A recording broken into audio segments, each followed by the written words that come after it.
Hello, and welcome to Convinced Catholicism, a place for all things Catholic. And today I have quite the big book here, the Bible and Holy Fathers for Orthodox. This is a big book, and there's a lot to get through. But before we do, I just want to say thank you to my subscribers. I also want to suggest that you check out my locals page, which has exclusive content for monthly subscribers. I also have an Instagram page, a podcast, and an Amazon wishlist. There's a lot of books I have, but also a lot I don't, and I would really appreciate if you, out of the kindness of your heart, maybe made a donation. And thank you in advance. Okay, so let's just get this out of the way, how big this book is.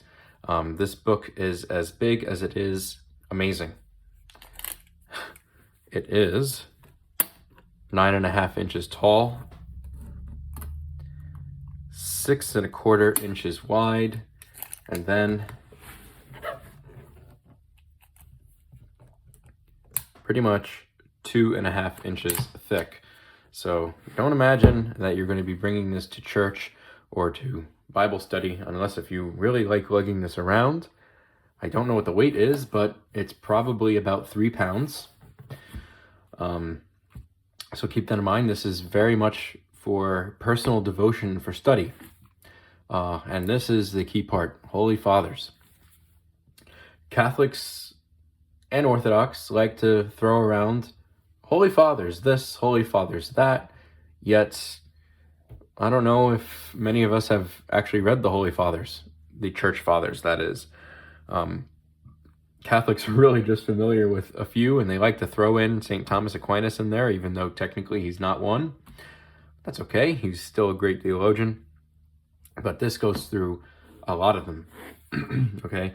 Now, this does not come with ribbons. I added them myself, and I'll put a link down for the ribbons, but there's quite a lot to go through here. First of all, this is published by St. Vladimir Seminary Press. There's the title again. And the first ribbon I have is How to Read the Bible and Why. What the Bible contains. And it has 8 points to go through. Okay? It tells you how to prayerfully prepare for the Bible, so on and so forth. Here we have the Paschal season. So the way that this Bible is divided up is not in order of the books, Old Testament, New Testament, and Genesis, Exodus, so on and so forth, and Matthew, Mark, Luke, John, so on and so forth. This is laid out for the liturgical season for the Eastern Church, specifically those in the Slavonic recensions.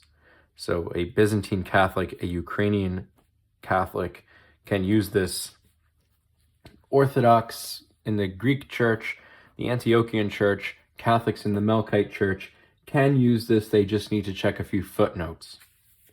But as you can see here, this book is divided by the weeks of Pentecost and Pascha and Lent and pre-Lent and so on and so forth.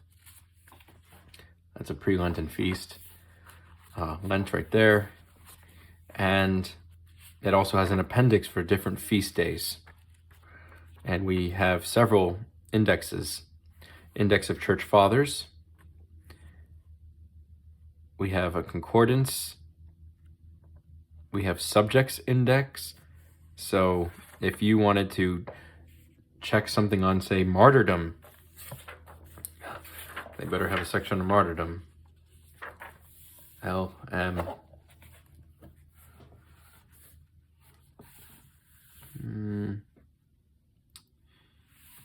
Okay, bad example. Let's say you wanted to have a topic on, say, oh, no, martyrdom, right here. My mistake. Martyrdom. There's 1 Peter 4 and 5. There is Luke 9, and then there's several church fathers that speak about that. So you can see there, martyrdom, overcoming world, so on and so forth, right over there. And there's also a Bible study guide. And I mean, this was an extensive work, as you can tell. So how does it work? Let's open it up. This is not to date, but let's pretend that today is Wednesday, the 30th week after Pentecost. We can see here that there's an epistle reading for the Mass, or the Divine Liturgy in this case. We can read it here. It's the NKJV. And then we can see that there is a preface title to what the Church Father is going to say. So by one offering, he has perfected forever those who are being sanctified. And that is a quote actually from C.I. Schofield, and it says here non-Orthodox, but most of these are from the Church Fathers. So for example, here is a homily from John Chrysostom, homily 21, so on and so forth, and then the Gospel. And you can see that there are various sections in this book. The prodigal son, or rather this is the pre-Lenten era in the church, or in the church calendar. And then there's also fixed feasts, excuse me. Let's actually go over the table of contents. So there's the preface, the foreword, the introduction, how to read the Bible and why, the Paschal season,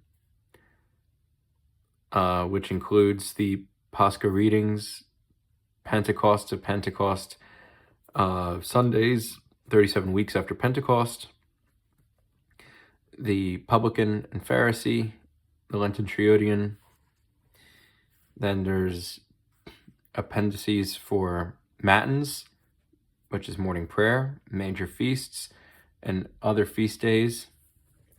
And then the indices, the index of Holy Fathers and authors, the concordance, scripture passage, Holy Fathers, day and location, subjects index, Bible study, harmony of the Gospels, and an outline of the Acts of the Apostles and Epistles, selected illustrations and acknowledgments, and the bibliography.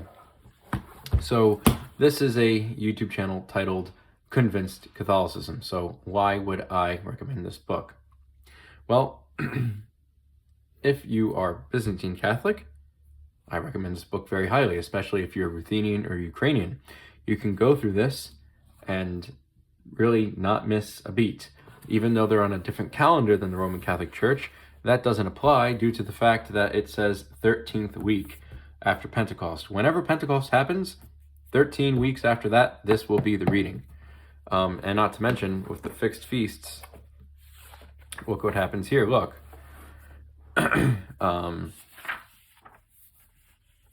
It will tell you the... let's go to the actual page for the front of that. It will show you December 25th or the 7th, January 6th or the 19th, 2nd or the 15th, 25th or the 7th of April, so on and so forth. You can see that right there. Okay, so if you're a Byzantine Catholic, this is a great resource. I've actually brought this to Mass, or Divine Liturgy, and I stopped because it got heavy and I couldn't really fit it in my even my glove compartment, and I didn't want it rolling around in the back of my car, or sliding around rather. And if you're a Catholic, Roman Catholic that is, and you don't have any connection to the East, think of this as a way to supplement your scriptural reading and to get an interpretation from a church father. Here's a great example.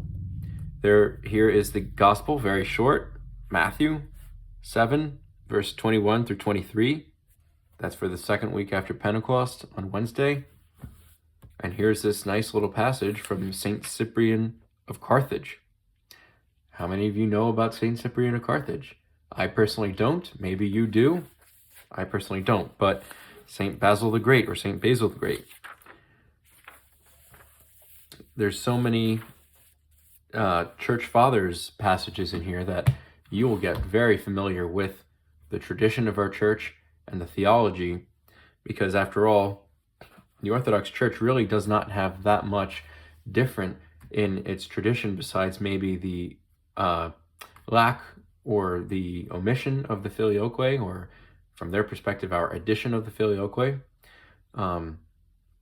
and the calendar, and who they have as the final authority in church teaching. Other than that, everything adds up theologically pretty much.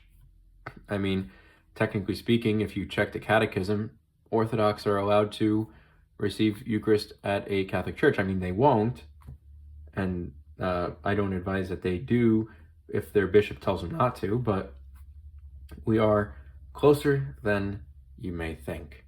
And so this is a beautiful resource, and it has, as you could note, as you probably noticed, halfway decent artwork. You know, this is, I'm not going to say I'm going to hang this on my wall, but it's not as shocking or as weird as, say, some of the stuff that you find in our post-Vatican II Catholic Book Publishing Company artwork. Sorry to call you out. I'm a fan otherwise. But this is a great little resource. And a lot of Byzantine Catholics and a lot of Orthodox people feel that they don't have a missal, they don't have a lectionary. Well, this is it.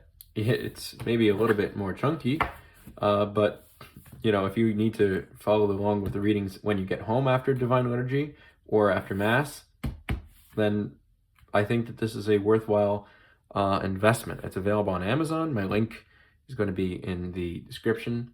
Thank you very much, and God bless.